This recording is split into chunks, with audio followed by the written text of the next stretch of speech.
Sing out every good.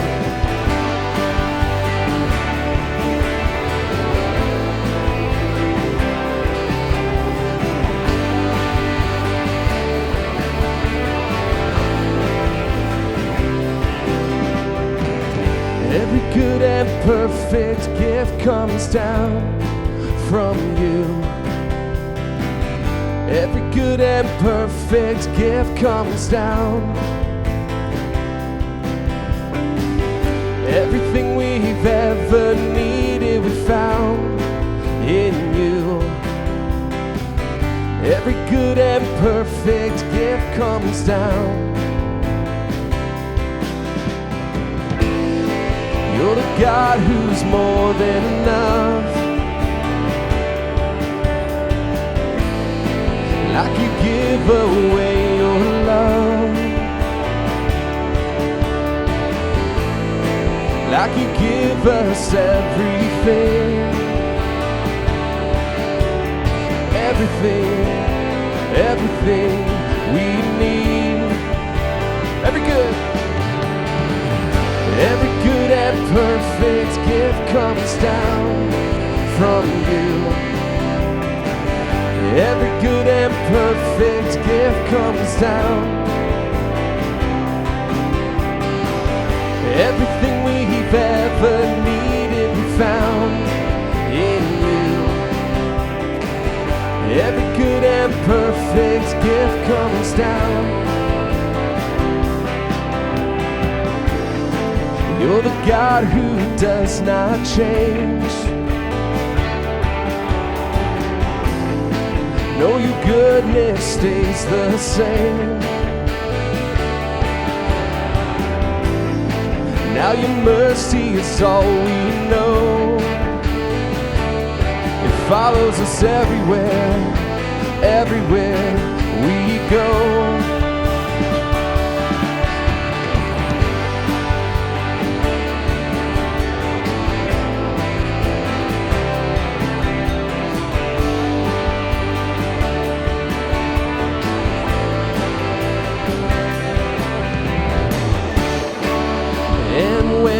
Things seem hopeless, we will never say we were tempted by you.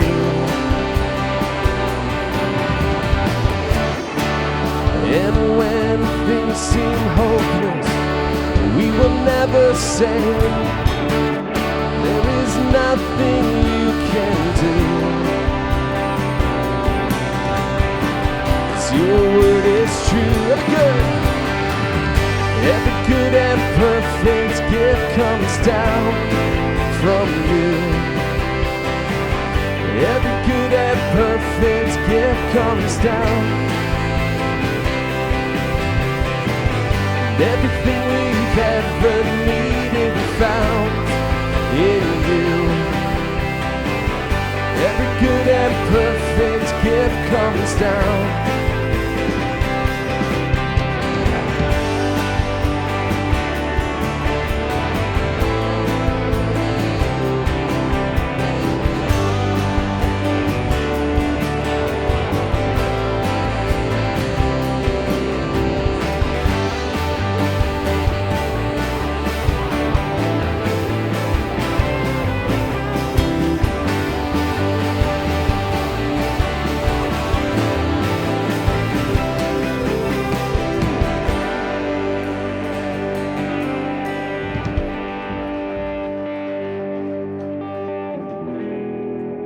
Still doing all right?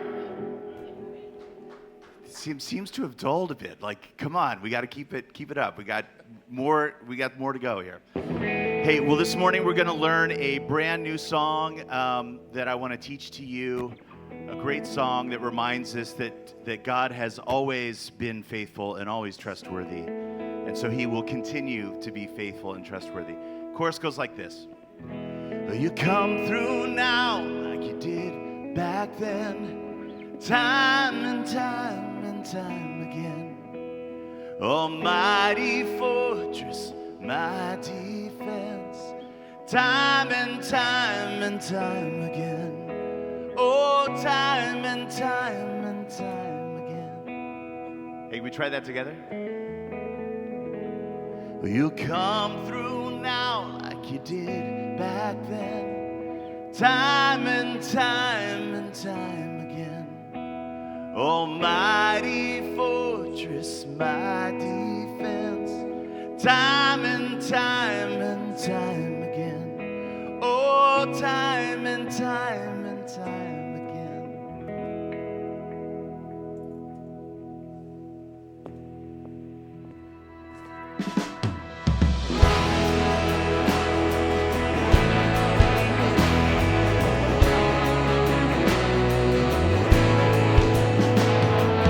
You're still the rock that I cling to when everything else falls apart.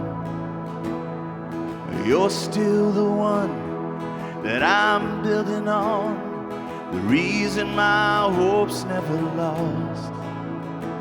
You're the reason my hope's never lost. Here we go. And you'll come through now like you did back then, time and time and time again. Almighty fortress, my defense, time and time and time again. Oh, time and time and time again.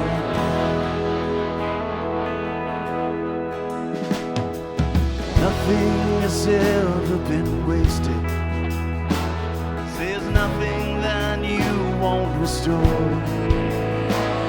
As the waters rise, I lift up my eyes, where my help's coming from.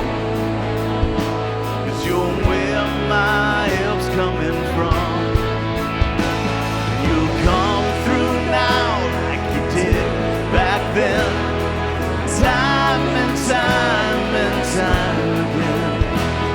Almighty fortress, my defense, time and time and time again.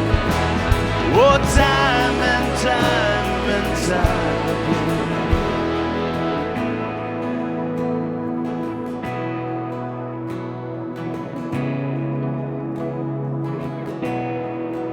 You put a new song in my mouth, gave me something to sing about. You set my feet upon that rock. I'm standing on the goodness of God. Put a new song in my mouth, gave me something to sing about. You set my feet upon that rock. I'm standing on your goodness, God. And you'll come through now like you did back then, time and time and time again. Almighty fortress, my defense, time and time and time again. You come through now like you did back then, time and time and time again. Almighty fortress, my defense, time and time and time again. Oh, time and time and time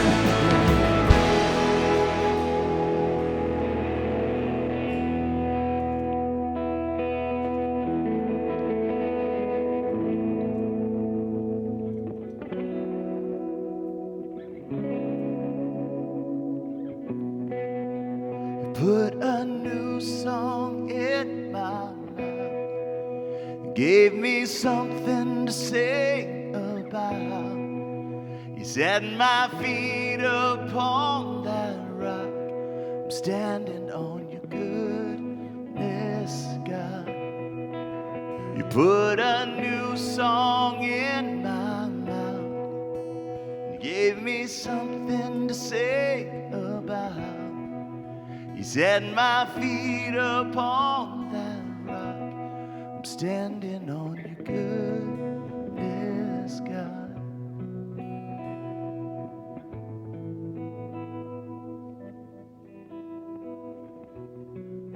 standing on your goodness, God.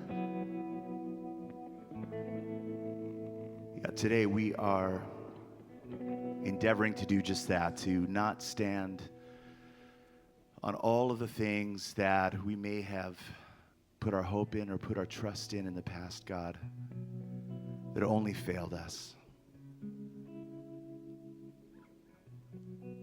that only caused disappointment and frustration when we realized that they were just sinking sand, God.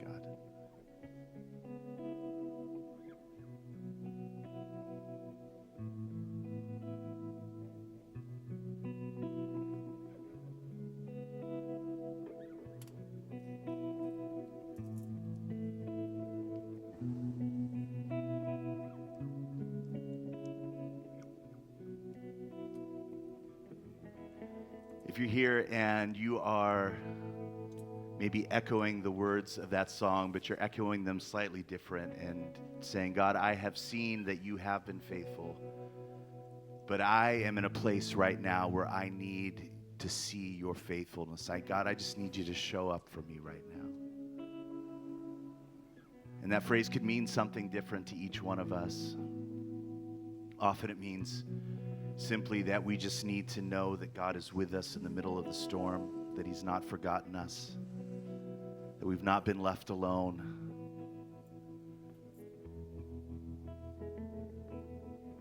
That he knows us.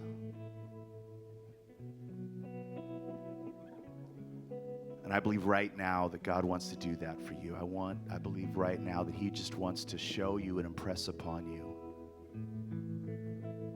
that he's here and he's with you, and that you are not forgotten.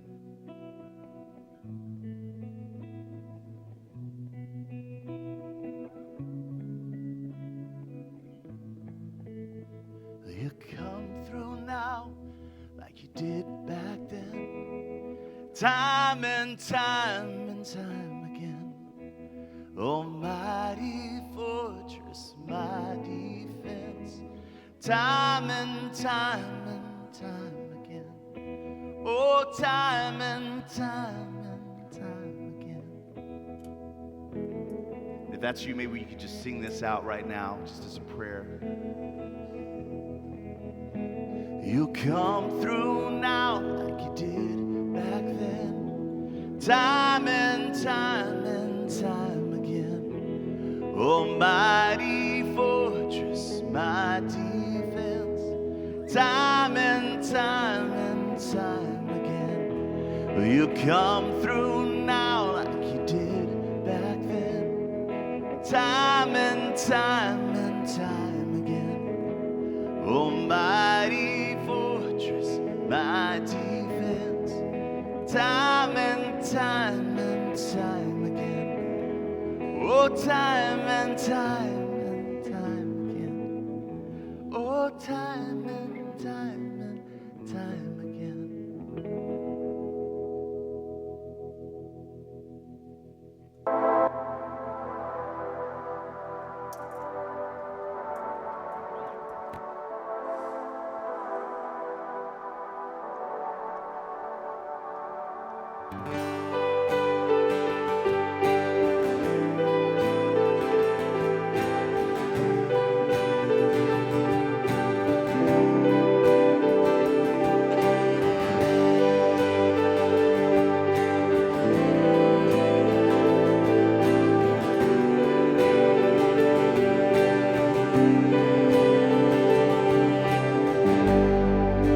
Here I am again,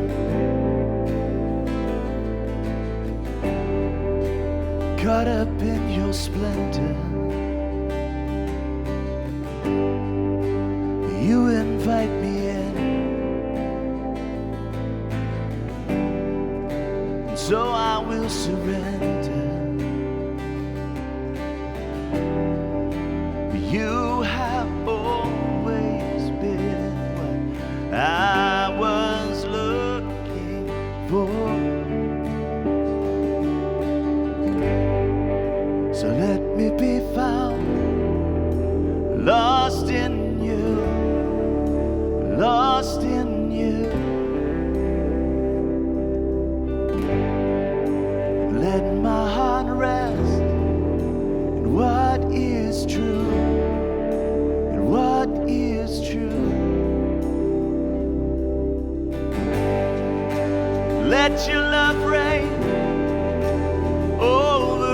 everything I say and do.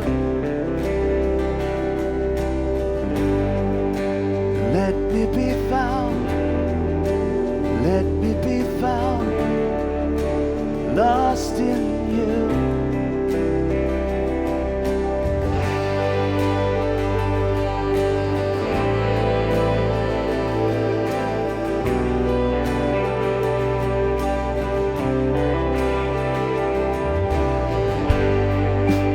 Here I am again,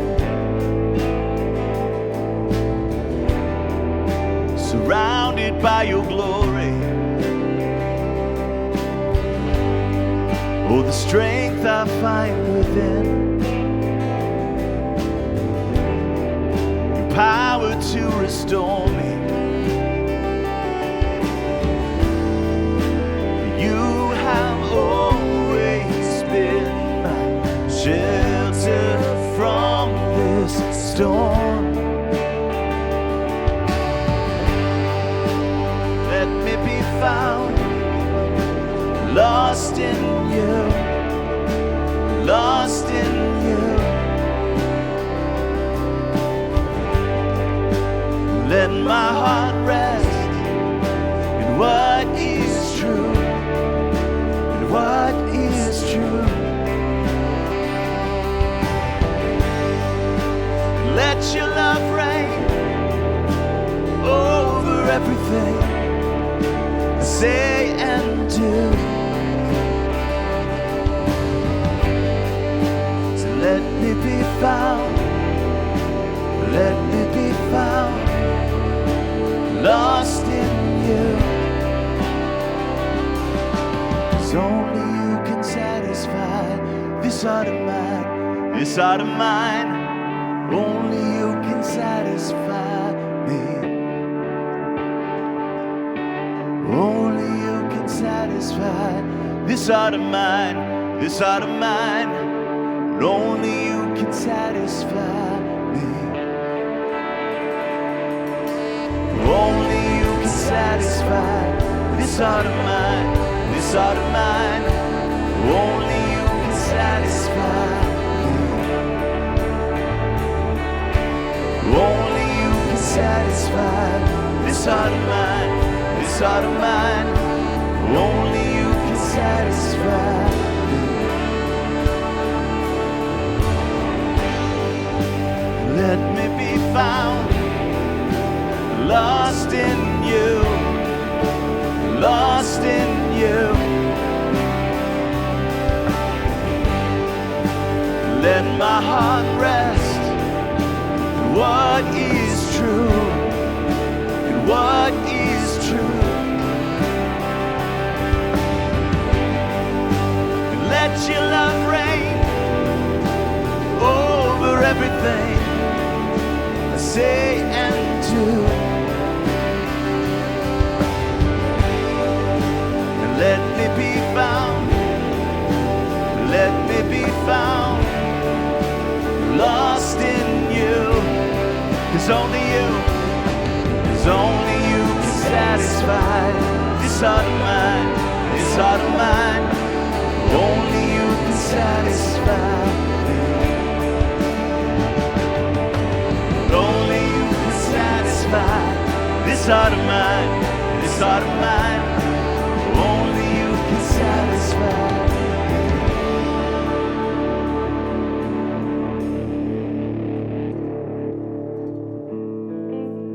You know, as we gather today, you know, there's just a simplicity to what it is that we're doing. And that's good news because I don't know if you're like me, but man, my life sometimes feels really, really complicated. I need simple. And so the simplicity is that we're here to connect deeply with God and deeply with each other. And then we're to leave encouraged and strengthened and changed. And so that's really our focus, guys. And it's just really simple and it's beautiful. And I'm so glad that you've come to be a part of that here at Turnover this morning. My name's Lyle. Just welcome. Glad that you're here. And as we're getting ready to take a seat, I've got a question for you. The question is this. On a scale of 1 to 10, how much of a clean freak are you? Okay, so you got that, scale 1, pig pen, scale, 10, neurotic, whatever it is. Okay, so you got your number. So what I'd like you to do is, as you're sitting down, turn to a person next to you, find out their name and their number. All right. All right, hey, why don't you go ahead and grab a seat if you haven't done so yet. Good job for grabbing a seat. Clean Freaks here. Trent said he was an 8 or a 9. So I guess he squeegees the shower before he takes the shower. So he's got, I know, he needs therapy, I guess. I don't know. We're going to pray for him. Anyway, regardless of the number that you came up with, we're just happy that everybody, 1 to 10, is here at Terra Nova this morning. And what I want to do is walk us through what you got when you walked in here. Why don't you go ahead and pull this out, weekend program. And we like to start at the back, actually. And we start with this perforated tariff card that we call the Connect card. And you can do what I'm doing, and like what lots of people are doing right now, is just ripping this thing off. And then we're just going to be filling this out with a pen that you got close by. So here's the thing is we just really love to hear from everybody, whether you've been coming here for a long time or whether you're here and it's your first time. And by the way, if you are here and you're our guest, we just wanted to welcome you and thank you so much for being here. It's awesome that you came this morning. We're just super stoked to have you. So anyway, back to this Connect card. Spend some time working on this. Backside, you can give us a prayer request. We do have a prayer team that will pray for the requests that we receive. You can just give us also just a word or two of an update on how you're doing, and that helps us as well. And you can just work on this throughout the course of our time this morning. We'll get this from you towards the end. Okay, so you're working on that. You can go ahead and open up the program. You'll see a flyer. They'll tell you a little bit about some things that are happening coming up. Got baptisms happening coming up here, and you can be involved in that. If you want to get baptized, write "Baptize Me" on your Connect card. We've also got a baptism class to help walk you through some of the questions you have about baptism.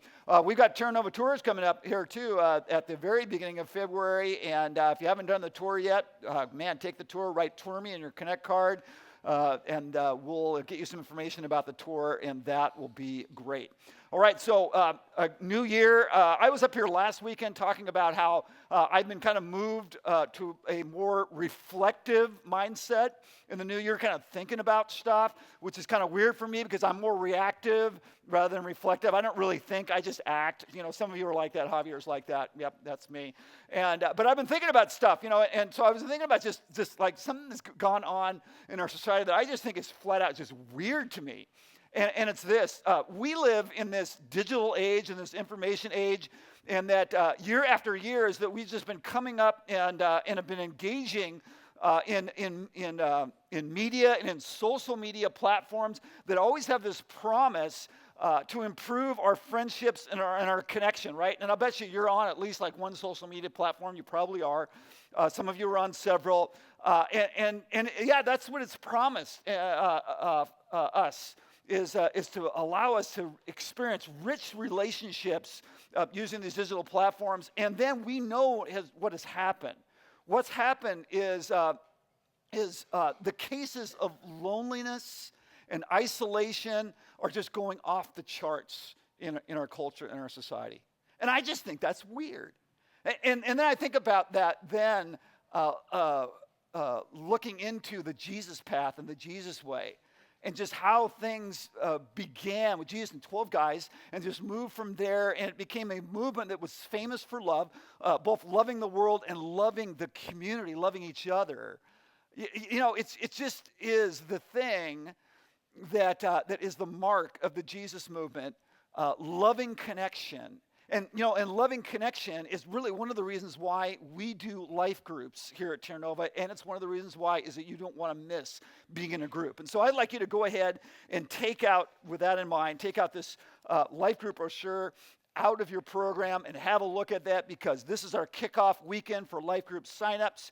We're using actually the whole month of January for signing up, and then groups will begin in February. And it is our heart that everyone can find a group and experience real deep connection within that group and growth, of course. If you spend time with this brochure, you'll see lots of different groups that meet in lots of different days and have some different focus.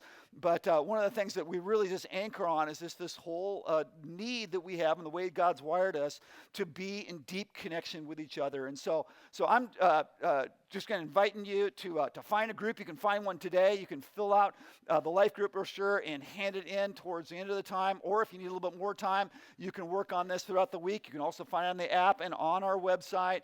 But I'm just really excited about each one of us really leaning in to group life this coming session and making this a real priority and a focus. Good for you, and it'll be good for the people around you. And that's going to make our church just even a deeper and more loving place. And so anyway, looking forward to seeing the groups form and you being in a group. Well, again, just want to thank you all so much for coming. Really great to be here together as we've dived into this series beginning of the new year. And so let's go ahead and begin part 2 of Living with Yourself.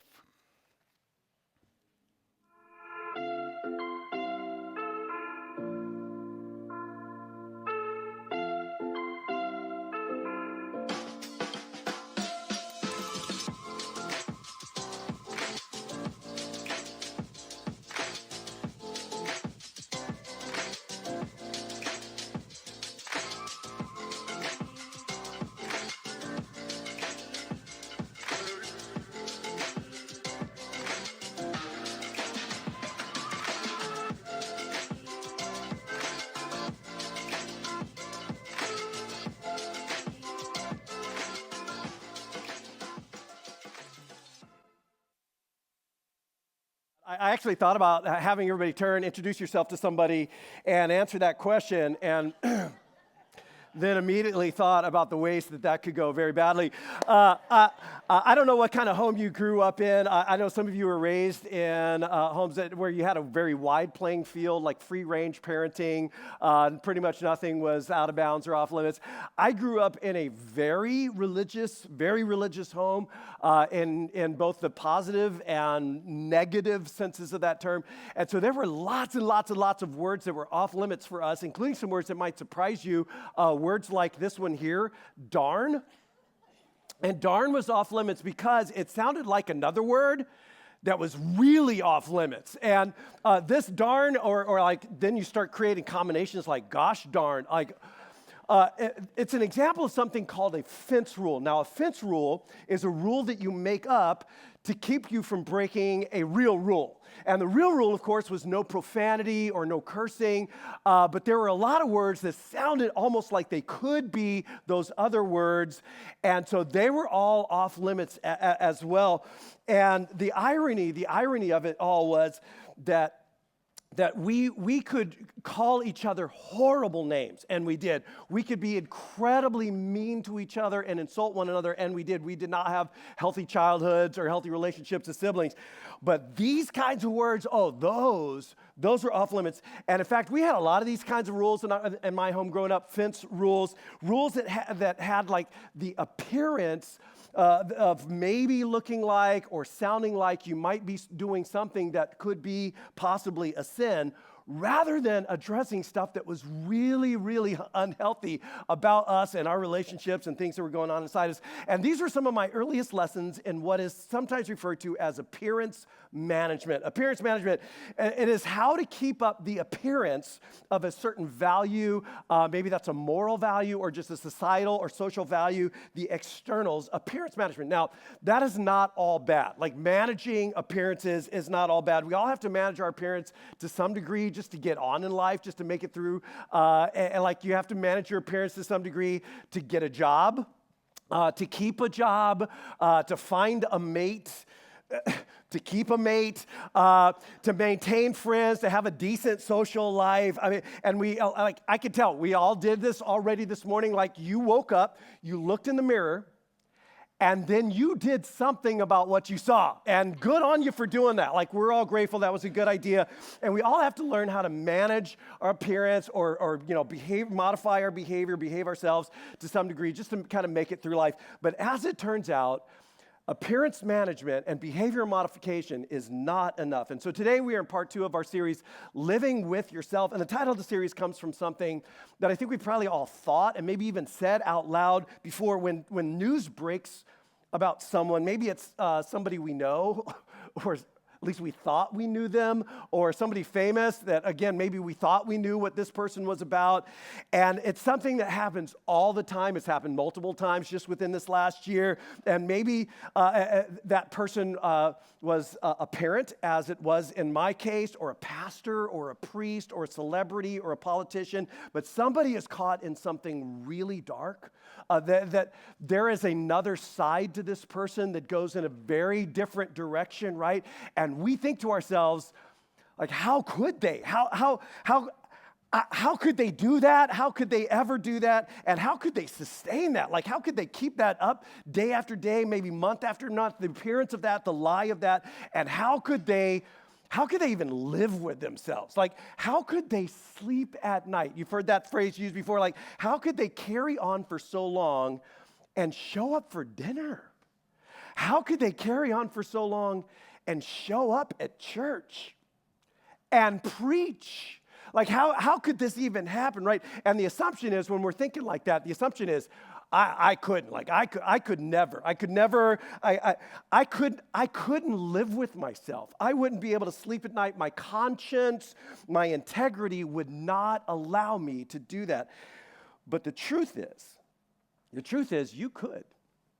You could, and you could live with yourself. Maybe not your current self.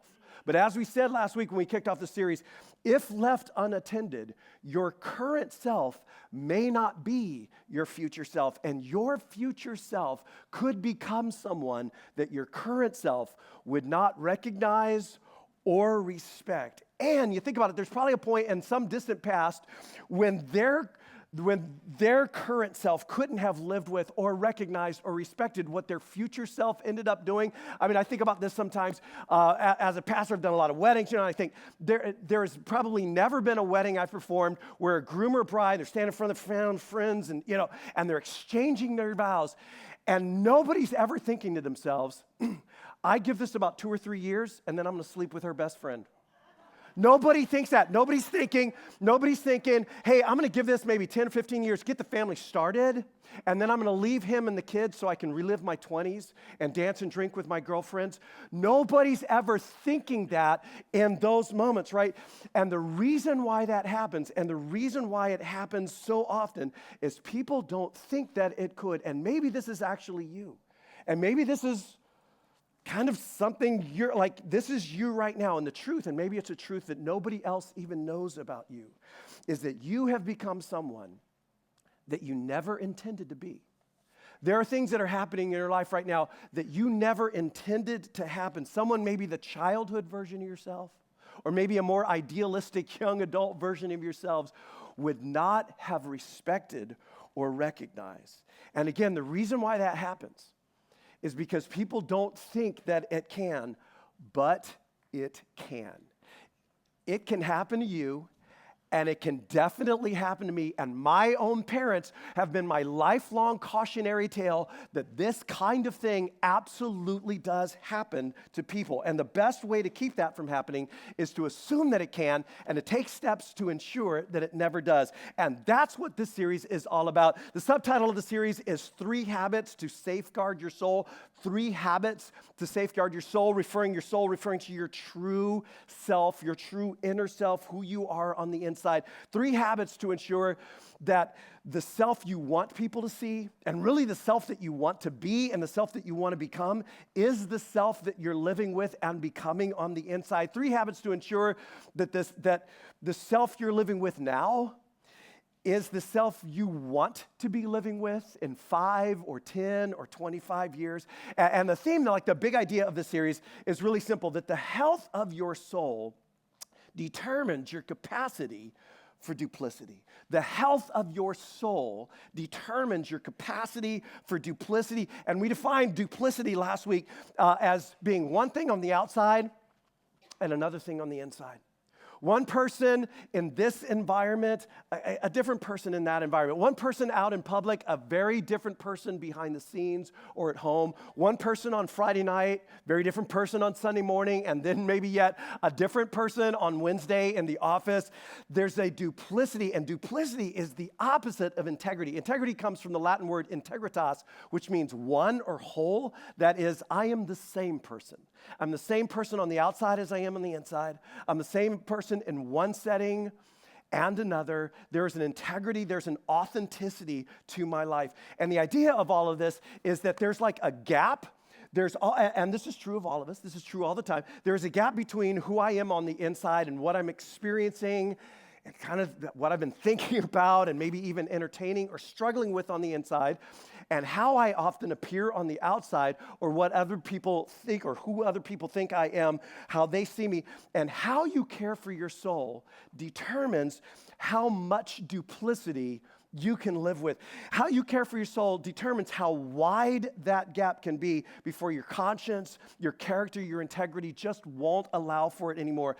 And how you care for your soul, the health of your soul, determines whether, as you experience this gap, as you see these gaps in your own life, whether you close it and close it immediately, or maybe just kind of ignore it for a while, or hide it, or excuse it, or appearance manage it, or compartmentalize it. How you care for your soul determines how much duplicity you can live with. And a healthy soul has little tolerance for duplicity. A really healthy soul just has little tolerance for duplicity. It craves and it moves towards integrity, towards bringing my whole self into alignment. And so this series we're suggesting 3 habits. And by saying habits, the idea is these become like lifelong, regular practices in my life. 3 habits to ensure that the gap gets closed, and it gets closed quickly, and that our souls are growing healthier and stronger year by year. And last week, we talked about the first habit, which is to surrender your will. To surrender your will, meaning to your Heavenly Father. To make this a regular, daily, maybe even multiple times a day habit where you present yourself to God every day. And you offer the whole of yourself, your body, like your eyes, your ears, your hands, your feet, your mind, your thoughts, your passions, your emotions, your desires, your talents, your resources, your future, your plans, your pursuits. And you regularly are saying to God, not my will, but yours be done. Not my will. You are brilliant. You are smarter than me. You love me. You are for me. I surrender my will to you. And so we learned last week this prayer of surrender that I would love us to all read out or say out loud together this morning as we kick off. Let's say this out loud together. Heavenly Father, today I surrender my entire self to you. I surrender my hands, my feet, my eyes, my ears. I surrender my thoughts, my desires, my hopes, and my dreams, my talents, and my opportunities. I surrender it all willingly because I trust your leadership. I know you are for me and you are brilliant, and so I surrender my will to you. And that is like an everyday, multiple times a day kind of thing. And just saying that, just praying that prayer on a regular basis, it has a way of heightening my awareness, like through cognitive dissonance, if you will, of areas of my life where there's maybe a little gap. There's just a way of saying that prayer that surfaces these little things in my mind that go like, but not really that thing right there. And such a good practice to pay attention to those gaps. Now, today we're talking about a second habit. And to set this up, I want to take a look at an incident from the life of Jesus. And this particular story is told by one of Jesus's biographers known as Mark. And as the scene opens, there are these large crowds that have begun to follow Jesus everywhere because his popularity is surging. He's trending, as the kids say, like it's blowing up. And he's drawing a lot of attention to himself now. And whenever anybody's drawing a lot of attention to themselves, they're inevitably going to draw fire, right? They're going to draw some criticism. And that is exactly what happens next in Mark's biography of Jesus. The Pharisees and some of the experts of the law, or scribes, or experts in the religious law, or Torah, who had come from Jerusalem, gathered around Jesus. And so the news of the rabbi, this popular rabbi, has reached the temple center of the religion, and it starts to raise concerns like, who is this guy?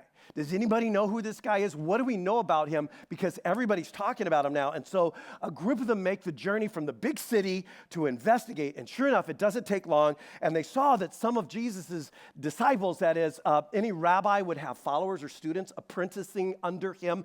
And these are some of Jesus's apprentices. And they're eating food with hands that were defiled or literally common. common hands as opposed to hands that had been hallowed or made holy. They were eating with common hands, that is, unwashed. Like, they were eating dinner before washing their hands? Now, this is not what you think. In fact, some parents are like, that's in the Bible? I didn't know that was in the Bible. Hey, kids, look, God says you have to wash your hands. That's not what's going on. This has nothing to do with germs or germ theory. That wouldn't come about for almost 2,000 years. It has nothing to do with that. It has everything to do with maybe a more spiritual form of germs, equally invisible to the naked eye, of ways that people could get dirty and somehow God might think they were dirty. And now Mark assumes, as he's telling this story, that a lot of his readers who weren't Jewish people wouldn't really be familiar with these customs. So gratefully, he gives us a little explanation. The Pharisees and all the Jews are literally the Judeans. And Mark was a Judean. He was from Jerusalem. And so he's like, here's what you maybe not know about my people. They do not eat unless they give their hands a ceremonial washing. Again, this isn't about germs or eating with clean hands. The ceremonial washing holding to the tradition of the elders. The tradition of the elders. Like, so what's that? Well, for many decades, actually a couple centuries or so, leading up to the time of Jesus stepping on the scene, the rabbis and the scribes, the intellectual leaders of the Jewish people, were debating details about how to obey Torah, how to obey God's law. And as they debated this, they would add rules. They would say, well, to obey this rule, you have to actually obey these other rules. Fence rules. They were adding fence rules. And the term is intensifying the law. It's like, so if the rule says this, wouldn't it even be better to do more? Like, if we aren't supposed to do Z, we probably shouldn't do Y. And X is clearly out, and maybe we should build the fence somewhere around W, you know? And so they're adding rules, or if A is good, wouldn't B even be better? And then there's C, and those are becoming like the new laws or the new rules. And one of the greatest areas of concentration or intensification of fence rules was the area of ritual purity or holiness, if you will, clean versus unclean. And what the Pharisees in particular had done, and there's a lot of research and historical research on this, is that they had taken the cleanliness laws in the Hebrew scriptures, the Torah, that applied only to the priests, and specifically to the priests when the priests were going into the temple. So as the priest is going into the temple to offer sacrifices or incense or do things related to being in the temple in the presence of God, they were to wash their hands in certain ways or cleanse themselves in certain ways. And the Pharisees were taking these laws, the ceremonial laws that applied only to the priests, and they're like, hey, if it's good for the priests, it's good for everybody. And if it's good in the temple, it's good for everywhere. And so they were applying these laws to everybody, everywhere, all the time, which made a lot of life really kind of hard to live for the average person. And so Mark gives us a few examples, so they would wash their hands whenever they came from the marketplace, not because they were germophobic, but because they might have touched something accidentally that was unclean, or they might have touched something that somebody else who was unclean touched, and washing utensils for the same reasons. They may have touched something unclean. They need to be purified like the priests would do things. And so Jesus, here's their thought. Jesus clearly has not trained his disciples properly. Like, what kind of rabbi is this? How dare he? And they want to know why. Like, hey, Rabbi, what's up, huh? Like, your disciples, they aren't behaving according to the tradition of the elders. They're eating their food with these defiled common hands. Why are you allowing and even encouraging this unclean behavior? Now, Jesus' first response, which is great, is just to expose the hypocrisy of all of these traditions. Their long lists of fence rules and more fence rules that not only often missed the point, as they did in my childhood growing up, but they actually had the potential, it's worse than that, they had the potential of turning people, well-meaning people, into people who were very good at being religious and very bad at being human beings. And you've seen that before. And you know that's possible, that a person can get better and better at being religious and feeling really good about it, and yet worse and worse as a human being, and nothing got Jesus' goat like that. Like, nothing got his goat like hypocrisy. Hypocrisy that made someone feel right with God when they were further and further off the track. And so he addresses that first, and then Jesus turns to the crowd. And again, at this point in Mark's story, there's always a crowd. There's always people so interested in what Jesus is up to and trying to figure him out. So Jesus calls the crowd together. And he says, hey, listen, everybody. Like, first he's addressed, like, gather around. And seriously, understand this. Like, please get this. Like, lean in and understand this. And he throws out a very radical idea in their context. Nothing outside of a person can defile them by going into them. Rather, it is what comes out of a person that defiles them or makes them unclean with God. He's like, come on, think about it. Nothing outside you, and he's speaking specifically of food, all these cleanliness laws and kosher laws and food restrictions, external rules defining what's clean and unclean. He's like, none of that can make your heart, your inner self, clean or unclean. It's actually what's coming out of you. It's what's coming out of you. That's what has the potential to defile you. And it's just typical for Jesus. Typical Jesus, like everything is opposite. Everything is opposite. You've got it all backwards. And then apparently Jesus just walked away. Like, mic drop, conversation's over. Like, that was the end of it. Well, after he had left the crowd and entered the house, his disciples asked him about this parable, this thing, like this whole thing you said. And this is what he just said was so divergent from everything they'd ever heard about what God wanted and didn't want. They're like, okay, Jesus, what? What was that? And Jesus' response is great. He's like, are you also without understanding? I mean, seriously, you don't get that? I understand they didn't get that, and maybe the crowds didn't get that. You didn't get that either, and I'm pretty sure Jesus has thought that, or maybe even said that about me on more than one occasion. Like, seriously, John? Like, really?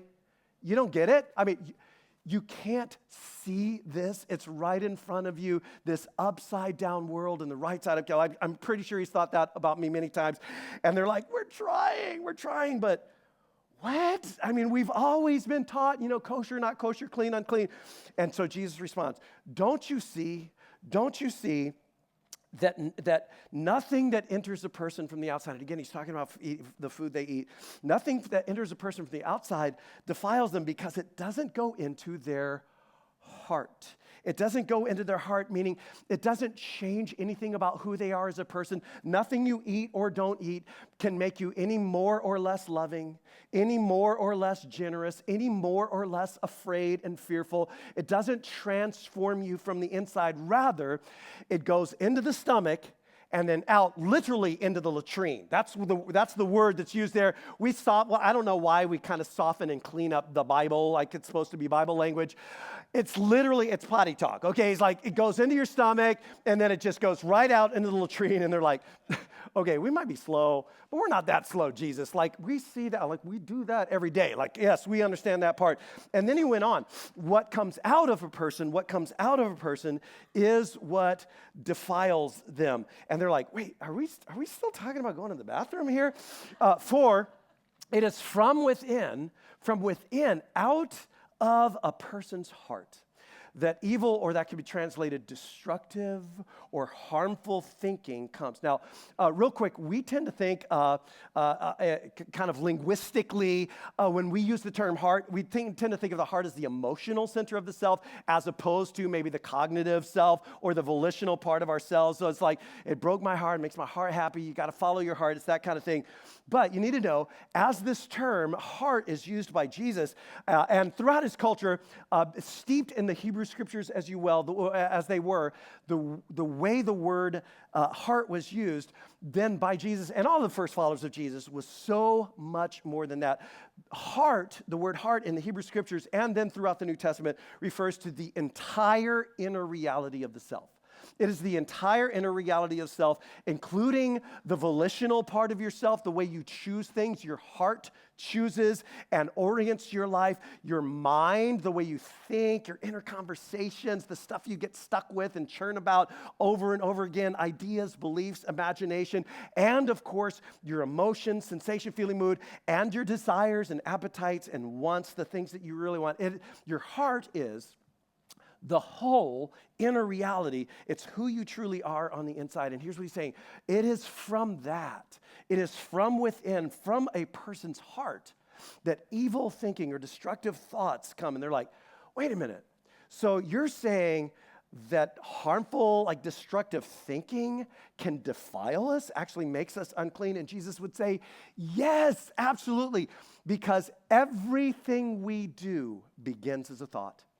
Everything you do, everything any of us ever does, harmful or helpful, it all begins as a thought. It all begins in the mind with our thoughts and our judgments and assumptions that get all attached with emotions and feelings and desires and wants and fears.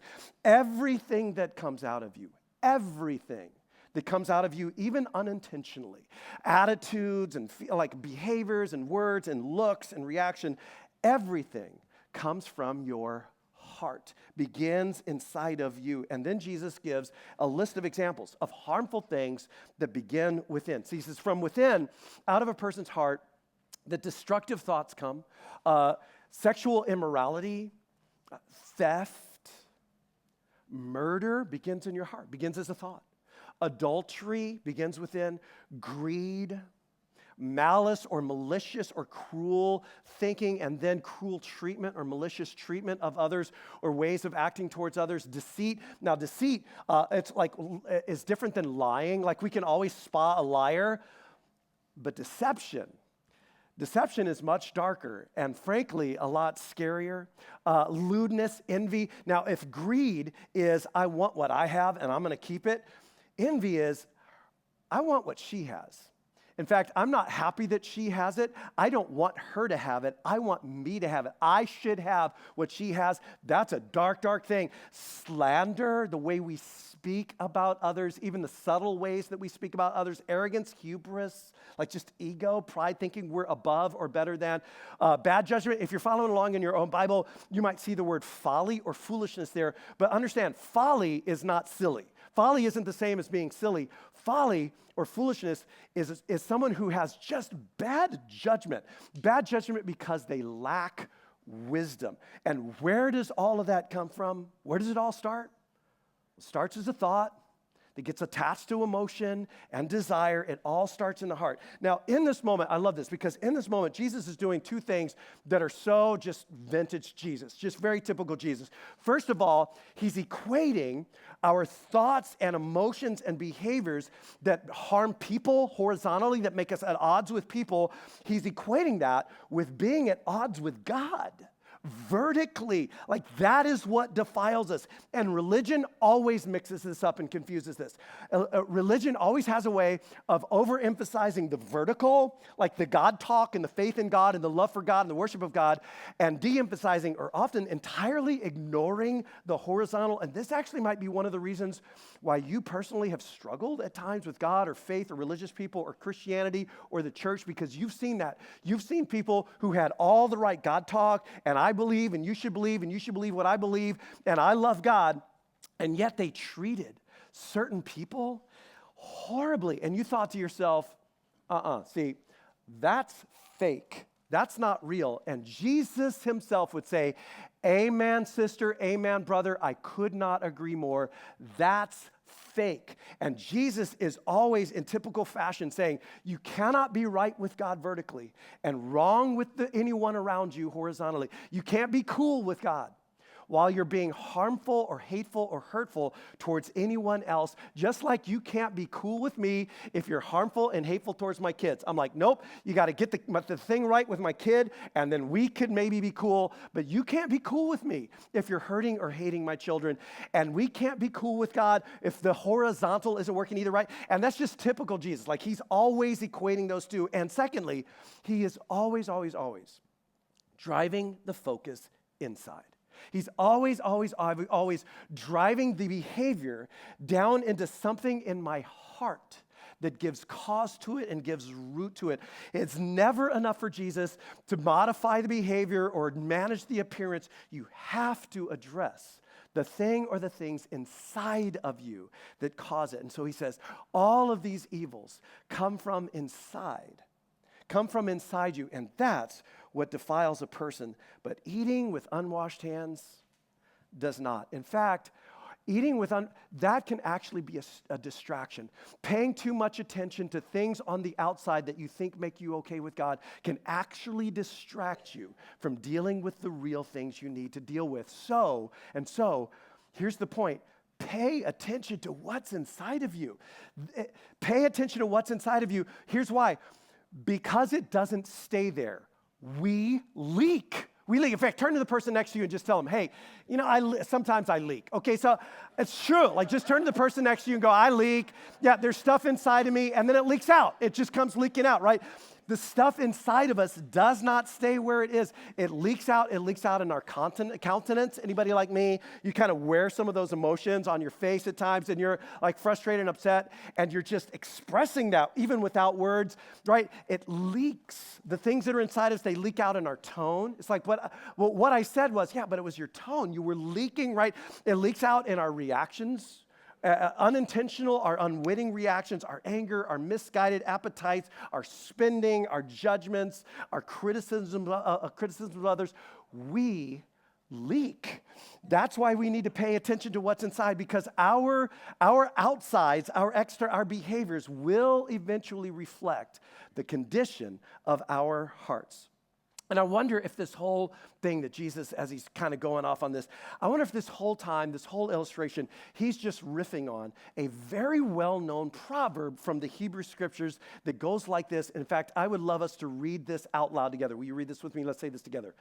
Above all else, guard your heart, for everything you do flows from it. Above all else, guard your heart, because everything that happens in your life is flowing out of your heart. And this leads us to the second habit to safeguard your soul. Number one is surrender your will. Number two, monitor your heart. Monitor your heart. Pay attention to what's inside you. In fact, pay more attention to what's inside of you than what others see or think they see on the outside, because everything you do will flow from your heart. And again, as we said last week, no one can do this for you. No one can do this for you. Good friends, spiritually healthy, emotionally healthy friends can help you with this. A solid tribe, a good tribe. And this is one of the reasons why I love life groups, I love community, because a great tribe can help you with this. They can promote it, they can encourage it, they can model what this looks like. But no one can actually do this for you but you. Now, this isn't necessarily just a religious thing, so if you're like, I'm not really sure about the God faith part of it, this is actually, I would just say, like, whoever you are, wherever you're at in the spiritual journey, this is such an incredibly helpful practice to absorb into your own life. It is part of, in recovery circles, the 12 steps circles, this is actually the fourth step. The fourth step of the 12 steps says, make a searching and fearless moral inventory of yourself. In fact, in the rehab that I was in many years ago, we added the word daily to the end of that, made a searching and fearless moral inventory of ourselves daily, because it is this ongoing habit or practice. And it's called searching because I look, and I look closely, and I look honestly, and I look deeply. I go through my inner self with a fine-tooth comb, and it's called fearless because that's scary. And everything in me is inclined to want to blink or turn away or avoid right at those moments where I need to stop and stare and take a good hard look. I take inventory of all of my harmful thinking, my destructive ways of thinking, my malicious, cruel thoughts, my slanderous thoughts, my ill will that I might feel towards anyone, my resentment. I take inventory of my actions, my moods, my words, my attitudes that might ripple in any kind of harmful way out into the world around me, the relationships around me, and I own them all. I own them all because they're mine. Like, I did that. I said that. I felt that. I carried myself that way. I rippled that way. I acted out that way. And whatever the circumstances were and whatever anybody else did, like, that's their responsibility. That's on them. But I did this, and that's me, and I own it. Now, last week, Scott gave us a great prayer to create as a habit of surrendering ourselves to pray daily. This week, I want to give us another exercise to go with that I would love for this to become a habit for every single person who's here today. Like, this becomes your lifelong rhythm or routine. You never stop doing this. And it too comes from a prayer. It's a famous prayer. It actually is maybe the most famous prayer, called the Lord's Prayer.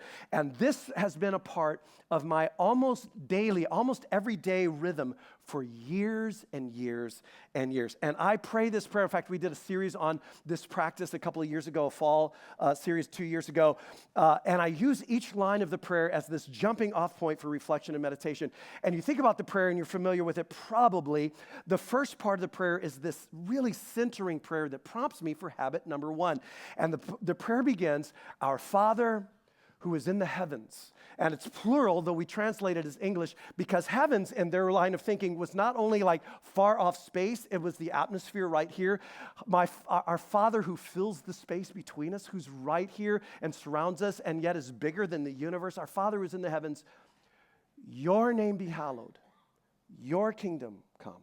Your will be done on earth, in my life, in this world, in this community as it is in heaven itself. And every day as I pray that prayer, I stop and I say, your name, your kingdom, your will, not mine. Not my name today. I don't want to live for my name. I don't want to live for my kingdom. I don't want to live for my will. I surrender my name and my kingdom and my will to you. Your name and your kingdom and your will on earth as it is in heaven. And then there's this great line about turning that just reminds me that as autonomous as I sometimes feel I am, I live my day in daily dependence, and it prompts me to turn to my Heavenly Father for what I need most, acknowledging my dependence, like all that I need just for today, all that I need just for today. Now, the next line is where I take a few deep breaths and I open my hands and I linger. And the next line, which you're probably familiar with, says, "And forgive us our debts, as we also have forgiven our debtors." Forgive me, forgive us our transgressions or sins or debts, the things that we owe, just as we have forgiven everyone else who owes us anything. In fact, I would love us to say that out loud together. Will you say this with me? "And forgive us our debts, as we also have forgiven our debtors." And I'll pause and I'll breathe deep and I'll ask myself a few questions. And the questions are, is there anyone I need to forgive?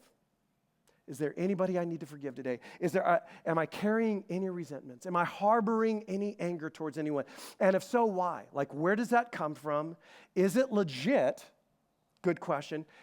Do I need to have a conversation about it? And will I have that conversation? Those are great questions to ask. And by the way, if it's not legit, or if I'm not going to have a conversation about it, I need to forgive them and let that go. In fact, even if I am going to have a conversation with them, I need to forgive them and release the resentment of that.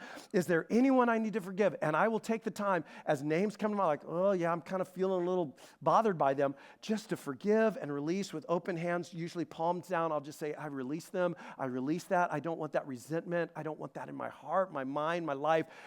Purify me, purge me from that. And then the second question is there anything I need forgiveness for? Is there anything I need to be forgiven of? And I'll just pause and listen. And I guarantee if you ask that yourself that question as you're praying that prayer, there will be things that come to mind like, oh, I've kind of got this going on in my life. How do I need to pray about that and ask for forgiveness for that? And by the way, as I'm asking God for forgiveness, is there anyone I need to apologize to? Because it never works with God to say, hey, I hurt them, but I'm sorry to you, and so we're cool. It's like, no. If you hurt my kids, you got to apologize to my kid. Don't apologize to me, right? And so I ask God forgiveness, but like, is there anybody I need to apologize to? Is there anyone I need to ask forgiveness from? Have I rippled in some way in my community, in my life, in my world, where I need to go back to some people and close some issues and apologize and own what I've done? And when will I do that? And so this prayer prompts me to just like every day take inventory. Every day to monitor my heart, to look for a gap between the me I want to be and wish I was and hope and intend to be, and what's sometimes actually happening inside of me. And while you're praying that, there are three things in particular as we wind down today that I just want to prompt you to be searching for. As you're praying that prayer, here are three things to monitor daily. And the first one, as we've already suggested, is resentment. I mean, monitoring for resentment is so huge for taking care of your heart. Is there anyone I'm resenting right now? Any way I'm harboring anger that might lead to malicious thinking or malicious behaviors, because we leak, or slanderous thoughts, which will then inevitably leak into slanderous things? Like, do I have anyone I need to forgive? That is always, always, always such an important thing to be monitoring in your heart. Number two, Entitlement. Monitoring for entitlement. Entitlement says, hey, I deserve to. After all, I deserve to. After all, you ever hear yourself kind of saying that? Well, like, I deserve this today. After all, I deserve to indulge this dark, toxic, delicious line of thinking about them. Because after all, what they did, I deserve this act of total self-indulgence or to overindulge this appetite. I deserve this act of self-medication. After all, I mean, it's been a great day. It's been a bad day. It's been a terrible week. It's been the best week ever. So I deserve. And here's what's interesting, because we've all used that before. Think about it. You never use that line of thinking to justify something really healthy you're about to do. Like, hey, I deserve to eat and snack on carrots all day. After all, I'm an amazing person. Like, I deserve that. I deserve to be incredibly generous. After all, I mean, look at this. I deserve to act with sacrificial, selfless love. I deserve to sign up for that thing and serve those people. After all, I mean, think about it. In fact, we never justify healthy things we're doing. The very fact that something deep inside of me knows that what I'm about to do needs this kind of justification should always just be at least an orange flag. Just at least an orange flag. We go, why am I saying I deserve that? What is that about? What is that about? Because entitlement, I just got to say this, entitlement is a lie. You are never, ever entitled to do anything potentially harmful to a human being who's created in the image of God, who is loved by God, including yourself. And entitlement justifies our destructive thinking, our greed, our envy, our malice, our slander, our sexual appetites, our deception, our self-indulgence. And if you're monitoring your heart, always be on the lookout for that one right there, your resentment, your entitlement. And number 3, this is so huge, concealment. And here's the question. Is there any part of me that I'm hiding? Is there any part of me that I'm hiding? Is there anything I would be concerned about if it became known to the people closest to me? Now, not everybody in the world will know you on a deep level, and there are appropriate levels of self-disclosure and social awareness. Yeah, there's lots of things about me that maybe many people don't know, but the people closest to me, the people who think they know me the best, is there anything I would be concerned about if the people truly closest to me actually found out about it? Is there any way I'm not just being inauthentic? I kind of need to be inauthentic. Above all else, guard your heart. Everything you do will flow from it. Monitor your heart. Create the daily rhythm. Use the Lord's Prayer as your jumping off point, or find another way to do it. And particularly, keep an eye out for those 3 things: resentment, entitlement, and concealment. If you want your future self to be someone that your current self would recognize and respect and be proud of, if you want to ensure that the person you will be 5 years from now, or 10 years from now, or 25 years from now is the person you really want to become, you have to monitor your heart. And just as we end, parents, help your kids get this right. Help your kids get this right. Help your kids to focus on heart issues more than appearance management and behavioral modification. And listen, as parents, it is so easy. I get it. It's so easy to become consumed with our children's appearance and behavior that can become the focus of how we discipline and raise them. But listen, kids who are healthy on the inside will be better equipped to resist the pressure from the outside.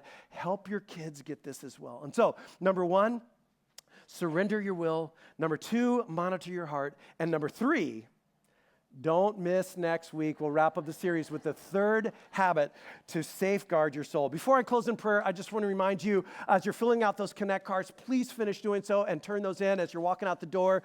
We are giving $5 for every Connect card to LA Fire Relief. So I'd love to just, even if you just throw your name on there, fill one of those out, throw that in the offering baskets on the way out. Don't forget, as you're filling that out, if you're interested at all in baptisms, write baptisms on your Connect card. We're having a baptism class next Sunday after the 11 a.m., a short half-hour conversation if you're just trying to wonder what baptism is about. And you can write Terra Nova Tours on there as well. We've got a tour coming up in a few weeks. Don't forget to drop those life group brochures in the baskets as well. Sign up for a life group, or take it home, scan it, and figure out what group you want to join. Let me close this in prayer. And as I do so, I want to invite you to maybe take whatever's in your hands and set it aside. And we're going to take a moment to actually do what we just talked about. Would you, if you feel comfortable, this is how I do it all the time, just open your hands. It's just an open posture. It's helpful. And maybe take a moment and just pray this prayer. Forgive us our debts as we also have forgiven our debtors. Forgive us our sins. Forgive me as I have forgiven everyone who owes me anything. And just take a moment and ask God, is there any resentment I'm carrying? Anyone I need to forgive? What am I going to do about that? Is there anything I need to be forgiven of? Is there anything happening in my heart that I need to bring to you, my Heavenly Father, and ask you to cleanse me of, and transform me, restore me? Is there anyone I need to apologize to? Is there anything I need to go back to and just clean it up and just be honest? Say, hey, what I rippled out, like what leaked out of me, that's not who I want to be. Is there anyone I need to go back to? Heavenly Father, I pray for myself all the time. I pray for every single one of us in here, that as we head in the next years and seasons of our lives, that we would become so adept at seeing ourselves inside for who we are, monitoring our heart, and allowing you to bring greater and greater integrity and authenticity into the deep, deep core of our being. And I pray that in Jesus' name. Amen.